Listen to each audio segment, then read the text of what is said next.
څنګه ده مولانا هغه دی برق دې شته چې دلته یوه خبره کوو طالبانو ورونو بیا به یوه خبره وکړو د علوم اجتماعیاتو نه طالبانو ورونو طالبانو اوس علامه شهید سید قطب رحمه الله وی یو مجتمع اسرائیلي مجتمع و یو اسلامي ټولنه ده یو اسرائیلي ټولنه وه په هغه کې څه ورته وایي په اسرائیلي ټولنه کې داسې وو لولا ينهاهم الربانيون والأحبار ولين منع كوي ربانيون أحبار عن قولهم الإثم وأكلهم السحت لبئس بدام ما أغا كانوا يصنعون چې دوی کول کنه دوی څه کول هغه یې نه بندول طالبانو دوی نه بندول طالبانو ورونو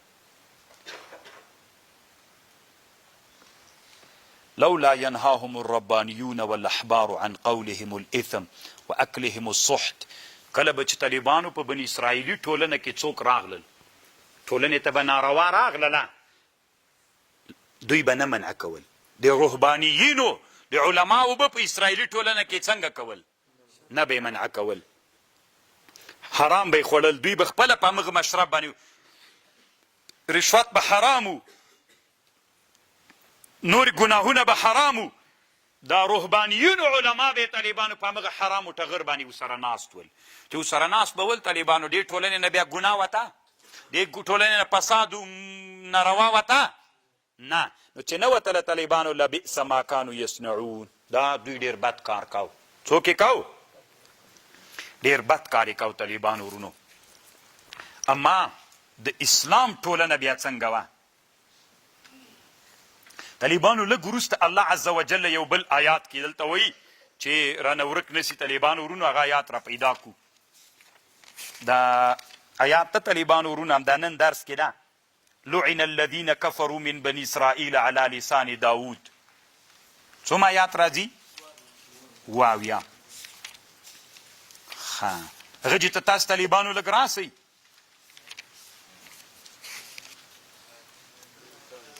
اتاویا لعن الذين كفروا لعنت ویل سوی د په کسانو چې کافر دي من بني اسرائیل لبني اسرائیلو نام دی چا په ژبه لعنت ویل سوی على لسان داود و عیسی ابن مریم ذلك بما عصوا دا په سبب د دې چې دوی سرکشي کړې وه وکانو یعتدون کانو لا یتناهون عن المنکر دا بني اسرائیل چې ول یو تر بلې نه منع کول له منکر نه فعلوه بلکې دوی خپله کو لبئس بد ده ما هغه شی کانو یفعلون چې دوی به کول چې دا رعیت به کومه ناروا کوله طالبانو هغه به چام کول دوی هم کول طالبانو نو بني اسرائیلي څنګه ټولنه سوه دلته دوه ټولنې وې یوه کې چې شر راغی رد یې کوله شړی یې رټی یې هغه شر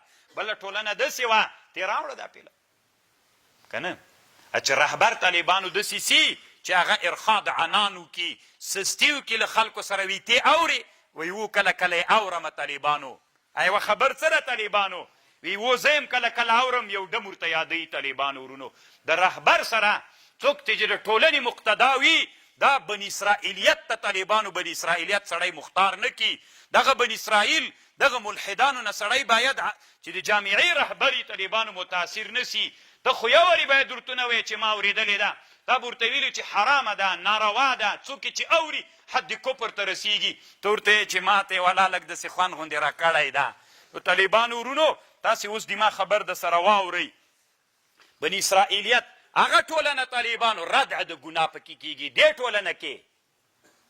ټولنه کې طالبانو رد نه کوي مني ورسره خوند ورکوي دې ټولنه کې دا رهبانیینو مقتدایان طالبانو چا ته راهڅوي ګناه ته راهڅوي اوس طالبانو هغه ټولنه غیرتي ده که دا ټولنه پاک او دا ټولنه څوک بني اسرائیل هم همداسې ول طالبانو بني اسرائیل چې و مجتمع ټولنه د بني اسرائیلو ګوره څومره ښه خبر اوس قرآن وکړله طالبانو. قرآن څه وایي؟ لعن الذین کفروا من بني اسرائیل، چایم لعنت ویلی دی بني اسرائیلو، داود علیه السلام و عیسی علیه السلام، ځکه دوی تجاوز کو. دا یو علت. ولې لعنت ویلی دوی؟ یو علت هغه و بل داو کانو لا یتناهون عن المنکر. ولی انبیاو په دوی لعنت ویلی ځکه په دې ټولنه د بني اسرائیلو کې به چې ګناه وسوه یو تر بلې له ګناه نه منع کول. فعلوه، دوی به خپله کو، د ناروا په مجلس کې به خپله مقتدیانو رهبانان ناست ول. لبئس بد ما هغه کانو یفعلون چې دوی کول، چې مقتدا په دغه ناروا مجلس کې ناستی، مقتدا په دغه د نارواو په مجلس کې کینی، نو ټولنه خپله څوک سوه، پاسیدیږي خلک ترې راڅوک سول، ترې راتې سو. طالبانو ورونو وی د بني اسرائیلو داسې ټولنه وه. رسول علیه السلام وی د امام احمد ابن حنبل حدیث ته، لما وقعت بنو اسرائیل فی المعاصی، کله چې واقع سول بنو اسرائیل په ګناهونو کې، نهتهم علماؤهم، علما دوی څو کړل؟ منع یې کړل. فلم ینتهو، علماو منع کړل خو منع نه سول. فجالسوهم، بیرته علما هم ځتې راغلل دوی په مجلسو کې کېناستل. وواکلوهم وشاربوهم، د تیلو دوی سره خوراکونه شروع کړل، خوراک یې ورسره شروع کړ، اکل یې ورسره شروع کړ. فضرب الله بعضهم ببعضهم ولعن الله على لسان داود وعیسی ذلك بما عصوا وكانوا يعتدون. تاسو اوس د ما په خبر پوه شو؟ ټولنې نه به فساد څنګه، او اسلام چې راغی طالبانو د اسلام ټولنه څنګه وله؟ د اسلام هغه ټولنه وه او د اسلام داسې ټولنه ده چې کله د ناروا ټولنې ته راغی اسلام څه وایي طالبانو؟ من رأى منکم منکرا، امر بالمعروف نه ښیي طالبانو، عام د طالبانو هر سړی اسلام کې امر بالمعروف ده. من رأى، من عام د طالبانو، من رأى منکم منکرا، که هر چا په تاسو کې څوک ولیده ناروا یې ولید چې اسلامي ټولنې ته راغی، فلیغیره بیدی فإن لم یستطع فبلسانه فإن لم یستطع فبقلبه وذلك اضعف الایمان. نو طالبانو د اسلام ټولنه څنګه سوله؟ د ردع ټولنه سوله، چې شر راغی ویې شړه، چې شر راغی ویې شړه طالبانو. نو چې ودې شړه په سخته باندې وشړه، جزا ورکړه دغه سړي ته. نو چې جزا دې ورکړه دا شر دې ټولنې ته راځي. نو طالبانو دا دوه ټولنې سوې طالبانو د اسلام ټولنه کې. نو اوس کله کله موږ تاسې ټولنو ته ګناه راننوځي، خلک چپ سي. دا طالبانو هغه بني اسرائیلیت په دې خلکو باندې څوک ده؟ غالب ده په دې خلکو باندې. په دې خلکو څوک غالب ده؟ بني اسرائیلیت غالب ده. او کله کله طالبانو په چا باندې څوک غالب سي. او که ټولنه داسې وه طالبانو چې ټولنې ته ګناه راغله، ما لي وللمعصیه، ما لي اماو د ګناه په مابین کې څه کار ده؟ طالبانو د ده دا ننګ و غیرت صفر ته راسي. هغه څوک چې ملا ده، هغه څوک چې رهبر ده، هغه څوک چې مشر ده، هغه څوک سپینګیری ده، هغه څوک چې ملک ده، دغه طالبانو چې د حمیت و ننګ صفر ته راسي. ټولنې ته فساد یو نفر راوست، ټولنې ته فساد د چا له طرف نه راځي؟ طالبانو راځي راځي راځي راځي. او ټولنه کې چې څوک موجودي؟ غیرت موجودي. بیا طالبانو زه به لږ د خپلې ټولنې درته یم. د موږ موسهي ولسوالۍ د طالبانو سره له دې کابل ته ګوره ډېره نږدې ولسوالۍ د طالبانو. خیر دا صفت نه کوم، دا یو رښتونی حقیقت ده. تیرو شلو کلونو کې به طالبانو داسې کلي وي چې په هغو کلو کې ساز خامخا وغږول سو، هلکانو ښځې راوستلې. زه طالبانو د الله لوی حمد وایم چې د موږ په ټولنه کې طالبانو یو اسلامي ټولنې هلته شتون درلوده، علما ول، مجاهدین ول.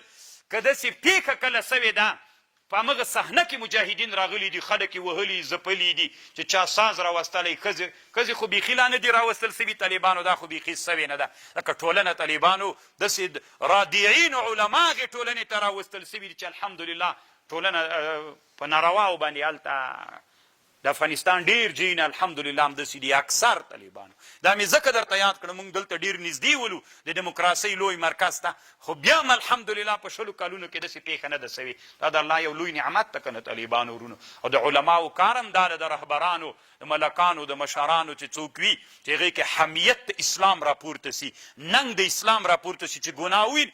امام شافعي رحمه الله وي من استغضب ولن یغضب فهو حمار. که چا ته په غوسه کړلې غوسه نه سولې وایي دا خر ده. فتاوای کامله کې لیکلي دي وایي چا غوسه کړلې او غوسه نه سولې وایي دا خر ده. وایي هلته خو الله قرآن کې وایي والکاظمین الغیظ چې چا غوسه کړې ته غوسه وخوره. غوسه کېږې ولې غوسه وخوره. قرآن وایي والکاظمین الغیظ والعافین عن الناس. دا ډېر خطرناک سوال د طالبانو. من استغضب ولن یغضب، که چا غوسه کړلې ته غوسه نه سولې وایي دا خر ده.